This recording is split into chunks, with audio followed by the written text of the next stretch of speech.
Hello guys, in today's class we shall discuss externally excited induction generator. The earlier one was also externally excited, but it was excited by a supply line. Okay, it was excited by supply line. There was no any synchronous generator connected in parallel with the induction motor. But here we are connecting synchronous generator so as to what? Cue the excitation.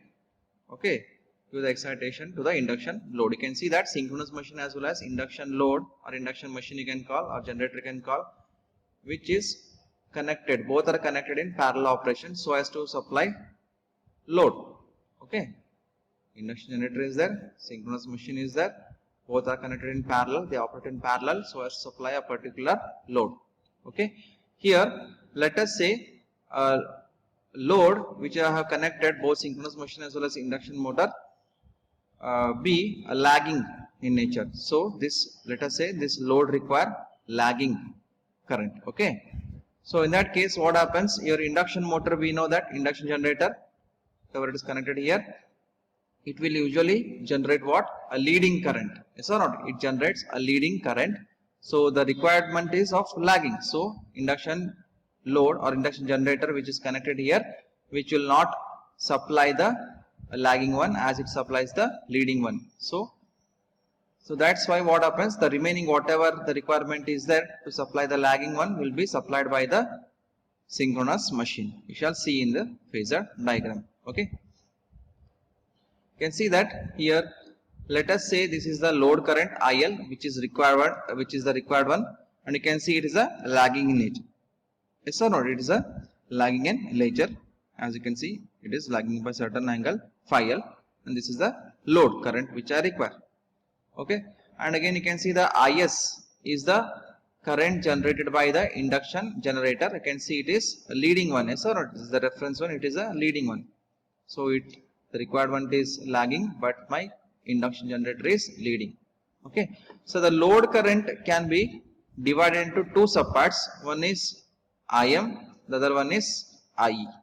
Okay, so IL can be divided into two subparts, two components. One is the phase component IM, the other one is quadrature component IE. Okay, so resultant of this will be load current. This is what the required one, lagging in nature. But you can see induction generator is supplying IS, is induction generator current, and IS is what? IS is the resultant of your phase component as well as IC. So IC will be also what generated by your induction generator itself. So resultant will be IS. The total resultant current will be IS, that is induction generator current. And even IC is also generated by your induction generator, but the resultant is matrices here. So you can see this is your resultant current of induction generator IS, and you can see it is in leading in nature. Okay, so the requirement is lagging, but our induction generator is leading. So some part of the load will be supplied by induction generator current, but not fully. Yes or not? So that's why now what happens, synchronous generator will supply the remaining current. Here synchronous machine is connected, right? In parallel induction load, it will be supplying the remaining part of the load. You can see what I can do here is, whatever, this is the positive IS. Okay, if I write it another manner means I can write it terms as negative IS, like this. Negative, as per the vector diagram, it is all good. If I do so, this is a negative IS. So the negative IS as well as the load current IL will give me what? The required generator, synchronous generator current. Okay, this negative IS as well as the required load current will give me the required current generated by synchronous generator. Okay, which is connected parallel with induction generator. So this will be the current generated by synchronous generator. Okay, so along with IG, along with IS, it will supply what? The required lagging load current IL. Okay, hope you understood this. Okay, let me tell once again, your load current was lagging. Yes, and again the load current can be divided into phase component IM as well as the quadrature component IE. Okay, and now what happens, your generator, induction generator is supplying IS, that is leading current, and again you can see that IC is the quadrature current supplied by your induction generator, but resultant matrices, a resultant of IC and IM will give you IS. Okay, but this alone IS will not be able to supply the required lagging current IL. since IS is leading. Okay, so that's what happens. So the remaining part, whatever the remaining requirement will be supplied by the generator which is connected in parallel. So how we can come to know that how much current is required so as to supply the remaining IL? So it is very simple, just stretch in the opposite direction IS, so that you will get minus IS. So minus IS as well as plus IL, if I add vectorically IL as well as minus IS, then what happens, you will get the resultant current here, and this is the resultant current which is required so as to supply the load IL, and this resultant current will be supplied by IG. This is the required and this will be supplied. So IG, this part is IG which is supplied by the synchronous generator current so as to supply the IL. So now what happens, IS as well as IG together will supply the lagging load current. IS is leading, IL is lagging, and IG is further lagging. So both will combine each other to supply the lagging load current. If the requirement of load is leading, then induction generator current IS would be enough. Then there would be no any use of connection of synchronous generator. Okay, but for excitation sake you can connect. Okay, but then there would be no any usage. Only this synchronous generator would be used for supplying the excitation current.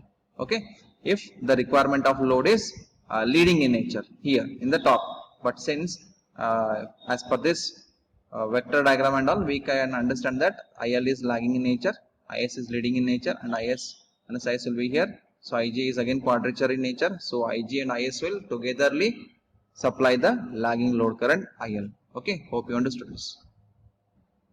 So next topic is self-excited induction generator. Say if I want my induction generator to run as isolated one, so in that case I have to go with self-excited induction generator. Yes, here the induction generator is self-excited, so there is no need to connect induction generator to the supply to get the reactive power, or else there is no need to connect a synchronous generator parallel to induction generator so that it can supply the reactive power. Okay, so there is no requirement of such thing. So here this induction generator is self-excited one. Okay, let us see the figure. You can see in your prime mover you need to run the induction generator above the rated speed of your above the synchronous speed of your induction generator, and you can see that I have connected a delta connected capacitor bank here, and whatever reactive power is there, right, reactive power required by the induction generator, it will be supplied by this capacitor bank which is connected in delta. So such type of induction generators are called as what? Self-excited induction generator. So anywhere if it is isolated part, if I need to supply, means I need to have set up like this if I have induction generator in our hand. Okay, so you can see that whatever reactive power is required by the induction generator will be supplied by this capacitor bank, and obviously when it runs above the synchronous speed and all, it can supply what? Active power to the load. Okay, here what happens, here frequency will change as there is no any line connected to this. Okay, as it's isolated one. Okay, as in again we know that speed is variable at a given frequency. Okay, now in this topic we are going to compare induction generator and synchronous generator. As we know that for induction generator we do not require any DC excitation. Okay, and the second thing is what? It is not self-excited, but excited AC supplied for fixed frequencies required here. That's what, if a that's what I said, no, if frequency is requirement is constant, then I need to connect the induction generator to the line. Okay, line in sense to the supply line. Okay, otherwise I need to connect to the synchronous generator in parallel so that the constant frequency is maintained. Okay, and if it is not if it is self-excited in sense, what happens, their frequency will change. Okay, as per the load condition. Again you can see the frequency of induction generator is decided by the frequency of the excitation voltage which is supplying current to it. That's what, if it is connected to if it's connected to supply line, means the supply will decide the frequency of the induction generator. If it is connected to the capacitor bank, means the capacitor bank will decide the frequency of your induction generator. Actually we were in need of synchronization of generator if it was a synchronous generator, but here the synchronization of generator is not required. Why? Because EMF is not generated unless or until you connect to the line. Okay, this is the comparative study of your synchronous generator as well as your induction generator. So advantages we shall see. So you can see that synchronization for induction generator is not required, which we discussed above. The construction is rugged for rotating parts, means it is strong enough. There is no need, there is no any danger of hunting. Hunting, hope you have studied, discussed in the earlier classes and all. There is no any hunting as well as drop out of the synchronism and all, as our induction generator is asynchronous. Okay, when it is short circuited, it delivers small power as its excitation quickly reduces to 0. Okay, this is the one of the again advantages. Induction generators are more suitable for high speeds. Yes, you can run even more speed than that of your rated speed, which is synchronous speed given on the nameplate of your motor. Thus, with the help of excitation, supply and frequency, the voltage and frequency of induction generator can be controlled. So, thus by varying voltage connected to the induction generator, you can control the output voltage as well as frequency of induction generator. Okay. So, let us see disadvantages. It must be run in parallel with the synchronous machine. The reason why we need to connect to the synchronous machine, so as to get the excitation current to make the induction generator to supply active power. Okay.